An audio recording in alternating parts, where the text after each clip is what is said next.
3rd February, 2026. First reading from the second book of Samuel. In those days, Absalom happened to meet the servants of David. Absalom was riding on his mule, and the mule went under the thick branches of a great oak, and his head caught fast in the oak, and he was suspended between heaven and earth, while the mule that was under him went on. And a certain man saw it, and told Joab, "Behold, I saw Absalom hanging in an oak." And Joab took 3 javelins in his hand, and thrust them into the heart of Absalom. Now David was sitting between the 2 gates, and the watchman went up to the roof of the gate by the wall, and when he lifted up his eyes and looked, he saw a man running alone.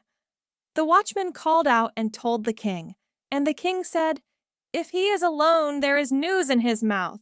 Turn aside and stand here." So he turned aside and stood still. And behold, the Cushite came, and the Cushite said, "Good news for my lord the king, for the Lord has delivered you this day from the hand of all who rose up against you." The king said to the Cushite, "Is it well with the young man Absalom?" And the Cushite answered, "May the enemies of my lord the king, and all who rise up against you for evil, be like that young man." And the king was deeply moved, and went up to the chamber over the gate, and wept.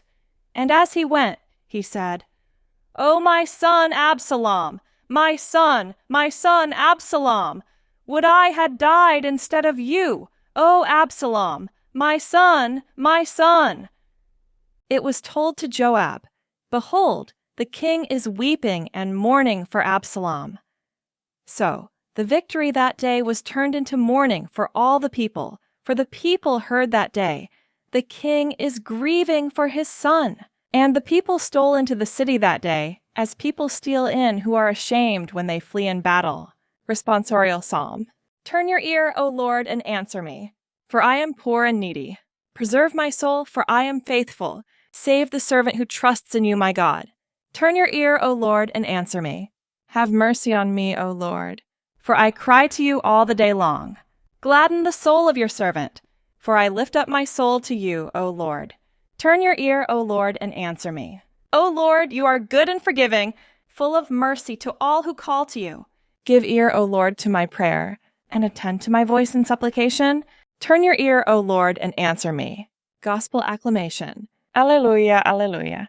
Christ took our illnesses and bore our diseases. Alleluia. Gospel, reading from the book of Mark. At that time, when Jesus had crossed again in the boat to the other side, a great crowd gathered about him, and he was beside the sea. Then came one of the rulers of the synagogue, Jairus by name, and seeing him, he fell at his feet and implored him earnestly, saying, "My little daughter is at the point of death.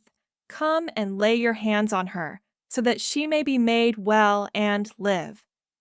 And he went with him.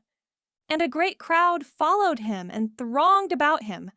And there was a woman who had had a discharge of blood for 12 years, and who had suffered much under many physicians, and had spent all that she had, and was no better, but rather grew worse. She had heard the reports about Jesus, and came up behind him in the crowd and touched his garment.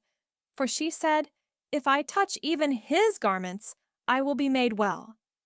And immediately the flow of blood dried up, and she felt in her body that she was healed of her disease. And Jesus, perceiving in himself that power had gone out from him, immediately turned about in the crowd and said, "Who touched my garments?" And his disciples said to him, "You see the crowd pressing around you, and yet you say, 'Who touched me?'" And he looked round to see who had done it. But the woman, knowing what had happened to her, came in fear and trembling, and fell down before him, and told him the whole truth. And he said to her, "Daughter, your faith has made you well. Go in peace and be healed of your disease." While he was still speaking, there came from the ruler's house some who said, "Your daughter is dead. Why trouble the teacher any further?" But overhearing what they said, Jesus said to the ruler of the synagogue, "Do not fear, only believe." And he allowed no one to follow him except Peter and James and John, the brother of James. They came to the house of the ruler of the synagogue, and Jesus saw a commotion, people weeping and wailing loudly.